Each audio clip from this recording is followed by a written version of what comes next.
নমস্কার বন্ধুরা, latest update YouTube চ্যানেলে আপনাদেরকে জানাই স্বাগতম। বন্ধুরা, এসে গেছি আরও একটি গুরুত্বপূর্ণ ভিডিও নিয়ে।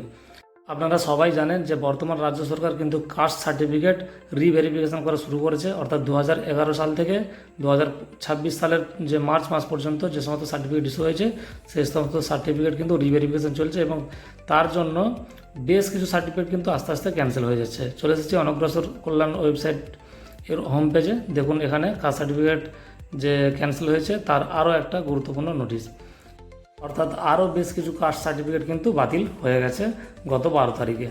দেখুন সেই তালিকা, দেখতে পাচ্ছেন এই সমস্ত তালিকাটা। আস্তে আস্তে আমি জুম করে দিচ্ছি।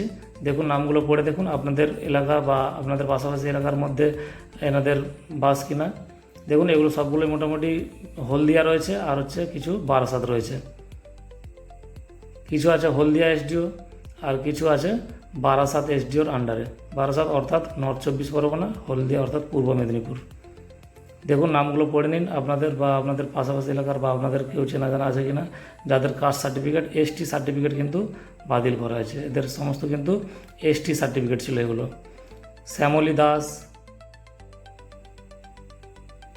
স্বপন প্রহরী, তারপরে চলে আসি আহেশ্বরিয়া পাহাড়ি প্রহরী, শুভজিৎ প্রহরী, সবার কিন্তু এসটি সার্টিফিকেট ছিল। বন্ধুরা, এদের কাস্ট সার্টিফিকেট বাতিল হওয়ার কারণ হচ্ছে এরা ডকুমেন্টসে কিছু ভুলভাল দিয়েছিল, অর্থাৎ এরা কিন্তু অরিজিনালি এসটি নয়, ফেক ডকুমেন্টস দিয়ে কিন্তু এসটি সার্টিফিকেট বানিয়েছিল।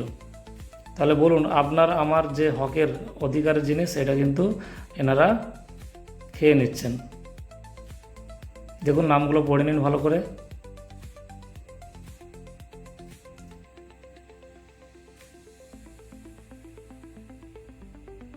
বেশিরভাগই টাইটেল দেখুন প্রহরী। নামগুলো ভালো করে দেখে নিন একবার করে।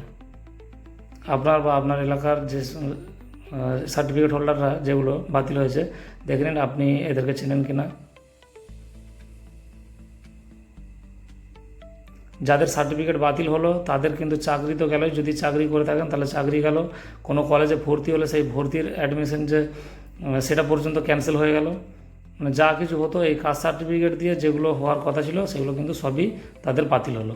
অর্থাৎ ফেক ডকুমেন্টস দিয়ে কিন্তু কেউ বাঁচতে পারবে না, সে ভালো থাকতে পারবে না। ফেক ডকুমেন্টস দেওয়া মানে তার কাস্ট সার্টিফিকেট বাতিল হবে এবং তার যে যদি কেউ চাকরি বাকরি করে তার চাকরি বাতিল হলো, যদি কেউ পড়াশোনা করে তাহলে তার সেখানকার অ্যাডমিশন ক্যান্সেল হলো। এই সমস্ত কিন্তু রাজ্য সরকার শুরু করে দিয়েছে অলরেডি এবং এখন পর্যন্ত প্রায় 2000 মতো কাস্ট সার্টিফিকেট কিন্তু বাতিল হয়ে গেছে। প্রায় 2000, হ্যাঁ বন্ধুরা আপনারা ঠিকই শুনছেন, প্রায় 2000 কাস্ট সার্টিফিকেট এখন পর্যন্ত বাতিল হয়েছে এসসি এবং এসটি মিলে।